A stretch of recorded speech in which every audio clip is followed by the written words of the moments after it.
may karamdaman ay kaniya tinutulungan, ang mga may problema ay kaniya pinapayungan, ang mga naghihirap ay walang sama.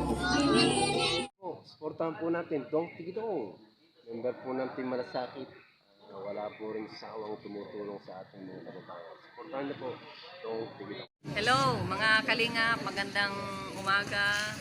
Supportan po natin si Dong Tigidong. Nandito po sila ngayon sa Daet. Pasupport po. Salamat. Well, andito po ako ngayon kay Lolo Edgardo na schedule po ngayon ng pagpapa-opera, kaya inano ko po na ma-follow up yung makumpleto yung kanyang 5K na pampa-opera niya.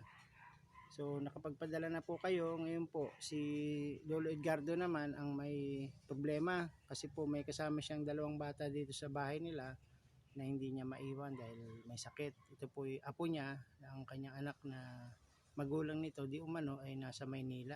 So wala pong maiiwan. So nagpa-schedule po ulit si Lolo Edgardo. Ano po, Lolo Edgardo? Ayan. Sir, Ayan po. sa susunod na lang linggo ko, sir. Nawa mo na ko yung dalawang batang aalis ako, walang mag-aasikaso. Mayroon pang sakit.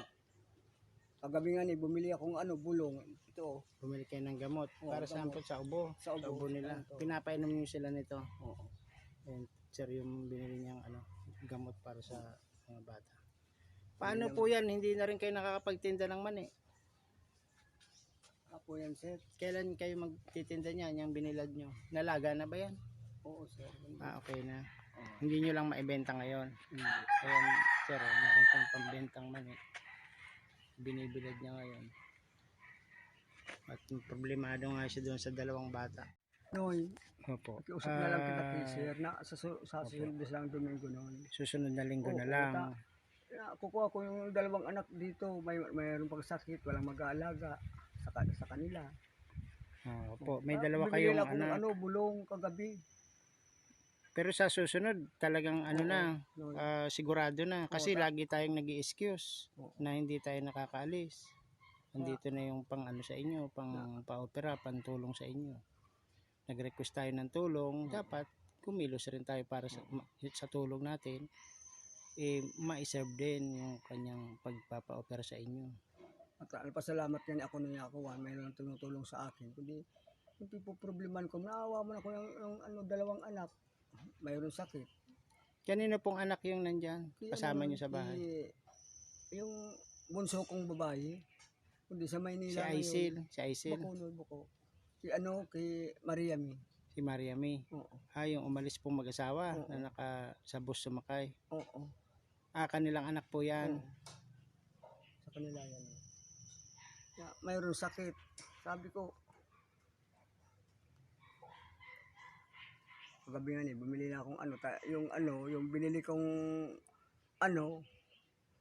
kung hindi naman natatablan yung pastillas, hindi naman natatablan, yung lagundi. Hindi naman Sa ubo nila yun. kasi may ubo. Kailan ang balik Ibukal dito to, nila Mariami? Kailan ang balik dito sa Sa Sabado sa Sabado. Bicol? Sa Sabado. O sa susunod po, diretso na tayo sa pagpapa-opera sa inyo ha. Sa Sabado. Kasi mahirap naman na Sir, pasensya lang muna kasi naawa ko yung dalawang anak, sir. Walang mag-aasikaso. Ano pong sakit ng dalawang anak nyo? Trangkaso. Trangkaso. Ubo, trangkaso. Tingnan po natin tay sila, yung mga baby nyo.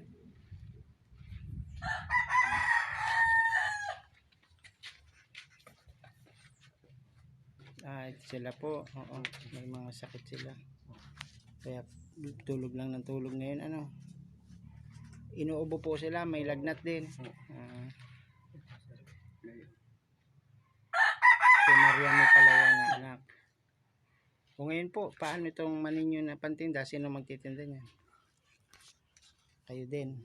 Mamaya na yung gabi, sir. Gabi nyo na lang ititinda. Mamaya na yun.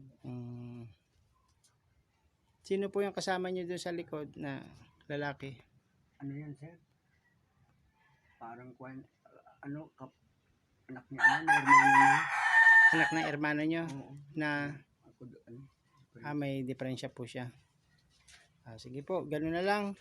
Sana sa susunod na linggo, mabigyan ulit tayo ng slot kasi mahirap din humingi. Nakikiusap lang tayong makahingi tayo ng slot sa surgery kay Dr. Bagnes. Ayan Sir Ruel, hanggang dito na lang muna ang update natin kay Tatay Ruel. Hindi po siya ma-schedule ngayon. Tatawag na lang po ako doon sa ospital, baka pwede po siyang schedule sa next Sunday. Sige po, salamat po. Ayun mga ka-Team Ruel Lipat, nandito ulit tayo kay Tatay Edgardo upang siya po ay mapaoperahan. Subalit ang kanya pong kondisyon ng katawan ngayon ay hindi pa niya kaya na mag-travel, magpa-opera dahil nga ng Sabado lang ay tinatrangkasyo siya ng matindi at sumuka pa siya ng dugo. Kaya kailangan po niya ng gamot ngayon. Binibili na po siya ng kanyang anak sa bayan at iniintay niya po para makainom siya ng gamot. Panalangin po natin ang kanyang agarang paggaling at pahinga na lang po tayo ha, pahinga lang. Huwag mo na kayo masyadong magtitinda, magagalaw, magbibigat na bagay para po mabilis kayong gumaling. Mahalaga po yung ating kalusugan ha. Okay. Po Tatay Lolo Edgardo, dito po tayo ngayon dahil November 26 na po. Tayo po ngayon ay schedule para sa inyong surgery ng inyong mga mata. Ano po ang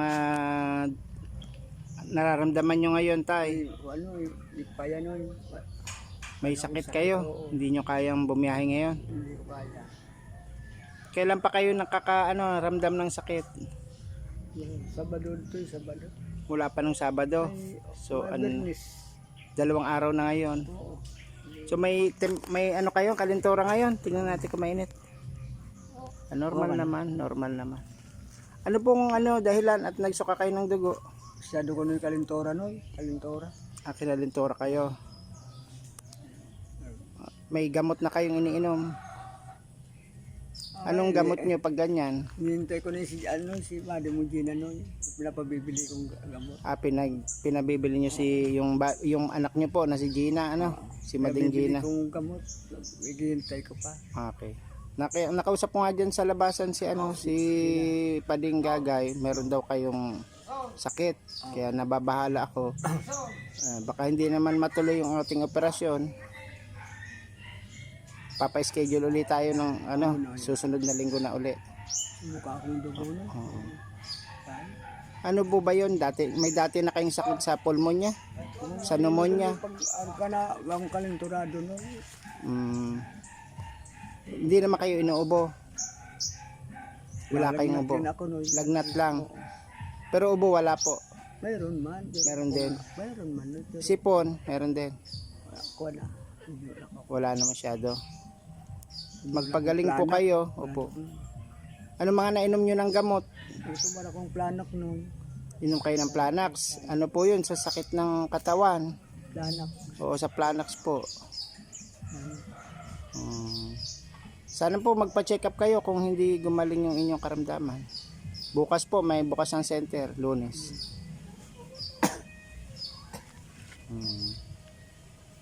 So yun, hindi pala tayo makaka-opera ngayon Sige, tatawagan ko yung ospital na i-reschedule ulit kayo sa susunod. Yan, kausapin niyo po si Sir Ruel. Ano pong baka tanungin po kayo. Sir. Opo. Hindi ko pa sir kaya, kundi ako sir nagkasakit. Sir, pasensya mo na ka sir, ibang pwede, ibang oras na sir, ibang Yan. I hope makakaintindi naman po ang ating si Sir Ruel. Kasi Sir Ruel Lipat po ngayon ay nag-live kanina, tapos binanggit niya po na nalibing na po yung kanyang sister-in-law. Namatay po kasi yung sister-in-law niya. Yan. So nakikiramay din po tayo sa kanya pagkawala ng kanyang sister-in-law. Kaya yung pong asawa niya na si Mrs. Luz ay biglaang umuwi galing Amerika papunta sa Batangas. Nasa Batangas po kasi yung kanyang kapatid. Yan po yung kanyang ngayon, yung balita sa kanila.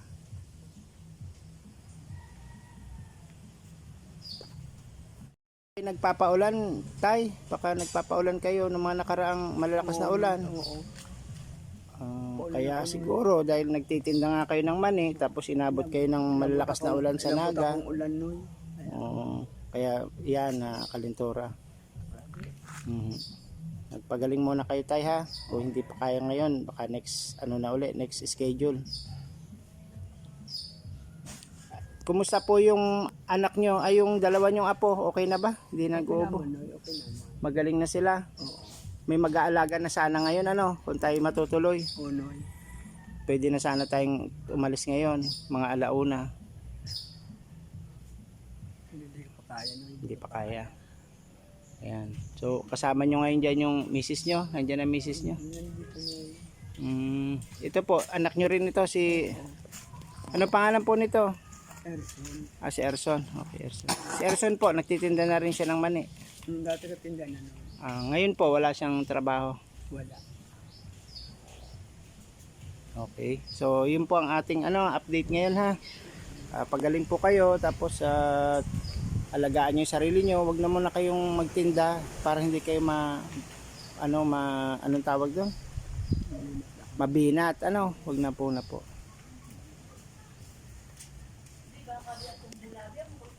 Sana makainom agad kayo ng gamot tayo ha.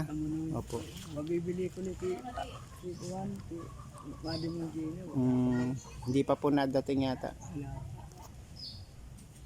Ayan po yung bata na may ubo nakaraan.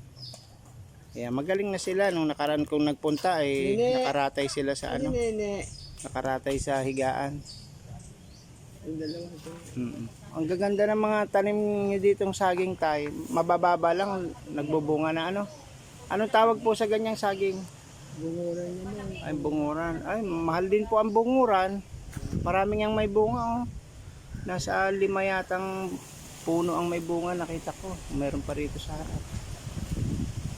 Yan maganda po yan. Mabebenta niyo yan ng ng magandang presyo.